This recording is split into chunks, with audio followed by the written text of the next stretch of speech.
Grande maladie, c'est l'ignorance. Et quand on n'est pas conscient de notre situation, il est toujours très difficile de trouver des solutions. Quand on ne connaît pas sa maladie, il est très difficile de trouver le remède efficace. C'est pour ça que dans le contexte de ce qui se passe dans la bande sahélo-saharienne, dans l'AES actuellement, l'Alliance des États du Sahel, notamment le Niger et le Burkina, il faut qu'on fasse le bon diagnostic. Malheureusement, il y a beaucoup de gens, soit par ignorance ou par mauvaise foi, refusent de faire le lien entre ce qui se passe dans ces trois pays. Mais tout est lié. Tout est lié. On ne peut pas dissocier le problème du Burkina du problème du Mali. On ne peut pas dissocier le problème du Mali du problème du Niger. Il faut le comprendre et écouter attentivement, partager au maximum. Parce que je vais aborder des sujets très importants. Partager au maximum pour que les gens puissent comprendre. Je vous explique. D'abord, qu'est-ce que nous traversons? Prenons le cas du Burkina. On est face à des gens, des narcoterroristes qui se réclament terroristes, qui endeuillent nos familles et qui vident nos villages. Quand on vient, on vide les villages, ça a un sens précis. Ce sont les terres qui les intéressent. Et pourquoi les terres les intéressent? La plupart de ceux qui viennent faire ces attaques-là, ils reçoivent leurs instructions de qui? Des gars comme Iyad Ag-Ghali. Et ceux qui vont sur le terrain pour faire les attaques ne connaissent même pas l'histoire. Ils ne savent même pas pourquoi ils le font. On les a juste embarqués dedans et des gens ont accepté sur la base de certaines considérations communautaires s'associer pour pouvoir faire ce mal. Écoutez attentivement. Mais ça, c'est un plan d'ensemble. En 90, un mouvement soi-disant de libération de l'Azawad avait été créé et lancé. Une rébellion dans le nord du Mali qui visait la partition du pays dans un premier temps, parce que moi je connais leur projet. Et à la fin, ce qu'ils veulent, c'est tous nos pays qu'ils veulent, c'est pas seulement le Mali. Aujourd'hui, le temps nous a montré ça. Écoutez attentivement. La première attaque, en juin 90, qui a lancé les hostilités, était dirigée par qui? L'attaque, je crois, avait tué une douzaine de... C'est entre 8 et 12 militaires dans la zone de Menaka. C'était dirigé par Iyad Ag-Ghali. Ça veut dire que le mouvement séparatiste qui demandait l'indépendance de l'Azawad en 90 là, Iyad Ag-Ghali faisait partie des leaders de ce mouvement. Le même Iyad Ag-Ghali qui est le patron des groupes terroristes qui occupent nos contrées. Et vous savez ce qui a fait échouer ça? Les populations Peul, Songoï, beaucoup de Touaregs, les Tamasheks noirs qu'ils appellent Bella, les Bozo, les Dogons et autres se sont tous levés pour créer un mouvement qu'on appelle le mouvement Gandakoy. Gandakoy, ça veut dire les propriétaires de la terre. C'est ce mouvement-là qui est allé affronter ces narco-terroristes. Et beaucoup d'entre eux ont dû fuir en Libye et dans d'autres pays voisins. Ils sont revenus à la charge des décennies plus tard avec les mêmes acteurs, les Yad et autres. Parce que après l'échec, beaucoup de frères Touaregs qui étaient engagés à leur côté au début ont compris la supercherie et se sont démarqués d'eux. Et ont rejoint la République du Mali. Mais ils sont revenus à la charge avec une nouvelle stratégie. Si vous vous souvenez, au tout début de la nouvelle crise au Mali, là, quand il a dirigé son mouvement, ils sont venus même à Ouaga en rencontre, ils ont fait un point de presse dans lequel ils disaient renoncer aux idées islamistes. Et que c'est maintenant l'autonomie de l'Azawad qu'ils voulaient. Ils ont même fait croire qu'il y avait une alliance de circonstances entre eux et les MNLA, alors que c'est les mêmes personnes. Parce que le même Iyad là était l'un des acteurs majeurs de ce qui s'est passé en 90. Au nom de l'indépendance de l'Azawad. Mais ils ont compris que ça ne pouvait pas fonctionner comme ça parce que même le nom n'est pas de leur côté. Ils ont aussi le souvenir de la réaction des populations du Nord en 90. La coalition entre les différentes ethnies pour pouvoir les bouter hors de leur terre. Ils ont dit, ah, pour pouvoir réussir notre projet, il faut qu'on divise ces gens d'abord. Donc c'est pour cette raison qu'ils sont allés prendre Koufa pour l'utiliser comme tremplin afin de pouvoir créer une division entre les ethnies qui s'étaient coalisées pour les mettre hors du nord du Mali. Voici d'où vient ce terrorisme. Et c'est une stratégie simple. Ça consiste à utiliser, nous, nos frères, qui peuvent potentiellement être un obstacle à leur projet, pour commettre des dégâts, pour vider des villages, pour causer des massacres. Et pendant ce temps, eux, ils se tiennent loin de tout ça, dans un semblant d'accord d'Alger. Ils sont de côté, en train d'attendre que nous, on finisse de s'entretuer. On finisse de s'entretuer pour qu'ils puissent passer à l'action. Parce que quand nous allons finir de nous entretuer, quand nous serons affaiblis, ça va leur ouvrir grandement la porte. Et nous-mêmes, ceux qui le font là, ne savent même pas pourquoi ils le font. Parce que tous les indices sont là.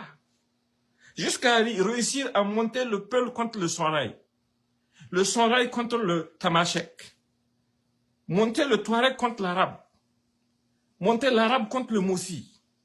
Mais c'est une stratégie de division. Ces narcoterroristes ne représentent aucune communauté, je l'ai toujours dit. Aucune communauté ne les a envoyés. Hein. Ce sont des brigands, des bandits, des délinquants qui veulent faire prospérer un trafic international de drogue dans cette zone et qui veulent aussi servir de bras armés pour la recolonisation de nos terres. Et ce sont eux les instigateurs du terrorisme dans toute la sous-région. C'est pour ça que j'insiste. Je dis aux gens, écoutez attentivement. Il faut comment dirais-je, inclure les communautés de la bande sahélo-saharienne dans la défense de nos territoires. Ça, c'est très important à savoir. Parce que ces gens surfent sur tout. Ce sont eux qui veulent exterminer tous ceux qui ne les ressemblent pas. Et ils ne le font pas au nom de leur communauté. Ils le font au nom d'un racisme et d'un communautarisme qui est en eux, qui n'a rien à voir avec les communautés qu'ils prétendent défendre. Je vous l'ai répété ici. Ils ne représentent aucune communauté. Parce que ce soit du côté des Arabes ou des Touaregs, au Niger, au Mali ou au Burkina, il y en a qui sont dignes, qui travaillent dans l'administration, qui travaillent dans les armées, qui font des choses incroyables. J'ai même donné les exemples du général Gamou et de paix à son âme, l'honorable Achari. Il faut que vous le compreniez. Parce que nous avons tendance à éviter ce genre de débat, mais eux, ça ne les gêne pas du tout. Ce sont eux qui perpétuent un génocide contre nos populations. Et ce sont eux qui, à chaque occasion, crient au génocide contre eux. Et pendant ce temps, nous regardons, parce que nous, que ce soit les Haoussa, que ce soit les Bambara, que ce soit les Songoï, que ce soit les Moussi, que ce soit les Peul même, les gens n'ont pas l'habitude de se cacher derrière une ethnie. Les gens n'ont pas l'habitude de se présenter comme appartenant à une quelconque ethnie. Nous préférons nous revendiquer comme étant des citoyens de notre patrie. Parce qu'il n'y a jamais eu de problème, nous. Et pourquoi le problème a surgi de nulle part? Il ne peut pas dire que c'est au nom de l'islam. Parce que toutes les zones qui sont en train de fatiguer là, ce sont des zones musulmanes. Les gens étaient musulmans même avant leur naissance.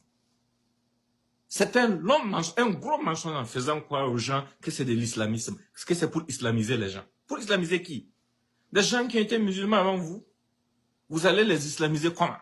Des gens qui vous ont vu naître ici, qui sont allés faire votre baptême, certains même ont participé, comment dirais-je, ils sont allés même faire le droit du mariage de vos mamans. Ce sont eux, vous venez dire que vous voulez islamiser. Ce n'est pas une islamisation, je le répète encore. Yad Ag-Ghali était un acteur clé de la rébellion de 90, qui visait à, comment dirais-je, à créer la séparation entre le nord du Mali et le reste du Mali.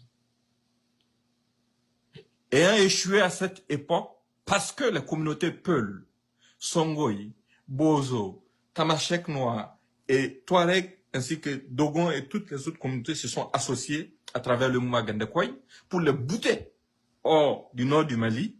Ils se sont retrouvés en exil en Libye. Ils sont revenus à la charge avec les mêmes acteurs et une nouvelle stratégie. créer d'abord un conflit entre ces communautés. Utiliser exclusivement ces communautés, même eux-mêmes, les uns contre les autres, pour nous affaiblir, pour qu'on s'entretue, afin qu'au moment propice, ils puissent passer à l'action pour faire réaliser leurs projets, qui ne comptent pas se limiter seulement au nord du Mali. Vous voyez, ils font des incursions jusqu'au Togo, jusqu'au Bénin. Mais leurs limites là, ils comptent se limiter à la mer. Mais ces gens veulent créer, ce qu'ils veulent créer là, ceux qui sont en train de les appuyer là, ne savent pas que ça va être le plus gros danger pour la sécurité de l'Europe. Et nos frères qu'ils sont en train d'utiliser par moment, même ne savent même pas que ces gens-là ne les ont jamais aimés. Et qu'en fait, c'est en anticipation à ce qui s'était passé en 90 comme réponse des populations qu'ils ont pensé d'abord à créer un conflit entre nous, afin de pouvoir résoudre ce problème. Et même ils n'ont qu'à réfléchir, n'importe où ils sont au Burkina, au Mali, au téléphone, ils sont en bourse, ils déguerpissent des villages. Ce sont les populations de qui sont en train de déguerpir, ce sont nos populations. Pendant ce temps, dans les localités qui appartiennent aux IA des Hautes, là, les gens sont là-bas chez eux. Ils sont chez eux, sans aucun problème. Et au-delà de ça, ils n'ont qu'à réfléchir. Tous ceux qu'on leur envoie comme leaders, là, ils n'ont qu'à bien les regarder. Est-ce qu'il y a une ressemblance? Il n'y en a pas. Dans toute la haute structure, la haute sphère, là, de ces groupes qu'on appelle groupes terroristes là, qui est là-bas? Réfléchissez-y très bien. Et chacun va comprendre. Partagez au maximum. Le réveil là, c'est maintenant. Si on ne se réveille pas, on sera surpris. On sera très, très, très, très surpris. Parce que ça n'a rien à voir avec la religion. Ça n'a rien à voir avec une ethnie. Ce sont des narcoterroristes, paresseux fainéants, à la solde d'autres intérêts qui veulent faire soumettre tous ceux qui ont la peau noire dans la bande sahélo-saharienne. Ça, je vais le répéter aujourd'hui, je vais le répéter demain. C'est un génocide qu'ils sont en train de vouloir perpétrer afin de s'accaparer de nos terres. Ils ne vont épargner aucun pays. Mais c'est à nous aujourd'hui d'oser taire nos divergences, d'oser oublier tout ce qui nous divise. Les gens vont jusqu'à dire non, vous êtes contre les Ivoiriens. Nous, on va être contre les Ivoiriens où? Vous avez vu quand ils ont appris que le Burkina et le Niger devaient intervenir au Mali pour soutenir nos frères du Mali. Parce que c'est l'AES. Certains ont commencé, j'ai fait des captures déposées, crier pour dire non, ils font appel aux Arabes et aux Touaregs du Niger pour faire ci, pour faire ça. Mais laissez les Arabes et les Touaregs en paix, n'ont rien à voir avec vos conneries. Ça montre le comportement raciste de ces gens-là. Ça montre leur vision, ça montre vers où ils veulent nous mener. Est-ce que depuis que ça a commencé, nous, on a dit que nous, on fait appel à des frères noirs? Non. Parce que pour nous, nous sommes tous la même chose. On vise l'unité pour pouvoir nous développer, avancer. Maintenant, les gens qui refusent notre développement, qui ne veulent pas nous voir nous en sortir, ce sont eux qui exploitent ces gens afin que ces gens-là puissent servir de levier pour nous soumettre. Un d'entre eux a fait un commentaire intéressant en me faisant comprendre qu'au Qatar, il y a environ 300 000 Qataris et 1 million et quelques d'étrangers. Pourquoi les étrangers ne remplacent pas l'émir? Donc, ça veut dire quoi? Que même s'ils sont moins nombreux que tout le reste de la population de la bande sahélo-saharienne, c'est eux qui doivent être au-dessus de nous. C'est ce que ça dit. Et j'avais compris ça depuis très longtemps. Nous, on va détester l'Ivoirien. Pourquoi? Il y a combien de Burkinabés en Côte d'Ivoire? Il y a combien d'Ivoiriens au Burkina? Nous sommes des frères. On a le même combat. On est en train de lutter pour survivre. Il ne faut pas laisser les politiques et les politiciens vous faire croire que nous sommes des ennemis. On va être ennemis pourquoi? En fait, ils disent, non, vous êtes jaloux de notre développement. Votre développement, c'est notre développement. Là où tu peux aller quand tu veux. Tu peux vivre quand tu veux. Tu peux investir quand tu veux. C'est chez toi. Comment tu peux être jaloux du développement d'un endroit où tu peux te rendre quand tu veux, où tu pourras réaliser n'importe quel projet que tu souhaites? Attention, faites très attention. Il ne faut pas que des considérations politiques vous amènent à soutenir des terroristes qui vont demain venir pour vous aussi vous bouffer. Ça, il faut que vous le compreniez. Même ceux qui sont engagés là, au front, qui sont en train de se battre, qui sont en train de massacrer des populations civiles, qui sont en train de faire du n'importe quoi et qui se font appeler terroristes là, beaucoup d'entre eux n'ont même pas compris les enjeux. Ils n'ont qu'à repartir dans l'histoire en 90, se ressourcer et revenir. C'est là qu'ils vont comprendre les enjeux. C'est là qu'ils vont voir ce qui vient. C'est là qu'ils vont comprendre tout ce qui est là. Mais je vous ai expliqué ça, j'ai fait le parallèle avec les gestes.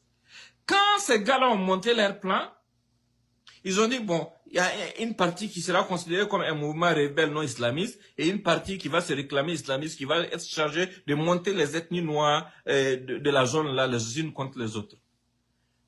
Mais dans ce cafouillage, ceux qui se sentaient opprimés, esclavagisés et autres, notamment certains, comment dirais-je, tamashek noirs qu'on appelle Bella, et aussi se sont levés, ils ont créé les GS. Mais pourquoi ces gens-là, qui se disent d'Al-Qaïda, là, ils combattent les GS? Les séparatistes aussi combattent les GS. Mais les séparatistes et Al-Qaïda ne se combattent pas. Pourquoi? Parce que les GS là ne faisaient pas partie de leur plan. Mais le fait que ceux qui sont au niveau de l'EGS répondent aux critères de gens qu'ils veulent éliminer, ils soutiennent aussi leur élimination. Mais comprenez une chose, il n'y a pas de place pour une guerre religieuse chez nous. Il n'y a pas de place pour une guerre ethnique chez nous. Les gens sont tellement métissés. Les gens sont liés les uns aux autres. Il n'y a absolument rien qui justifie toute la barbarie et la sauvagerie qui est en train de se passer sur nos terres. Mais je remercie beaucoup les responsables coutumiers et religieux aussi. Je remercie énormément les leaders de toutes les communautés, de toute la bande sahélo-saharienne, des Lobi, au Mossi, au Gouroussi, au Bissa, au Songoï, au Haoussa, au Peul et autres, au Bambara. Toutes ces personnes ont compris et nous n'avons pas cédé à la tentation. Nous ne sommes pas tombés dans le piège de la division ethnique. Nous ne sommes pas tombés dans le piège de la confrontation ethnique. Parce que c'est tout ce qu'ils souhaitent. Quand ils font faire des vidéos sur le terrain et qu'ils font faire ça dans une langue, c'est pour davantage accentuer les divisions entre nous. Pour qu'on se rende dedans au bénéfice de qui? D'eux. Parce que l'air Azawad, pour eux, ça se limite à la mer. Hein. Pour eux, aucun d'entre nous ne mérite, aucun de nos peuples ne mérite d'exister. C'est tout leur combat. C'est tout leur combat. Et c'est ce qu'ils sont en train de faire. Et c'est ce que malheureusement beaucoup n'ont pas compris. Il faut que vous le compreniez. C'est pour ça qu'à certains niveaux, il faut qu'on se parle. Il faut qu'on s'explique. Il faut qu'on se dise certaines choses. Pour que chacun puisse comprendre les enjeux.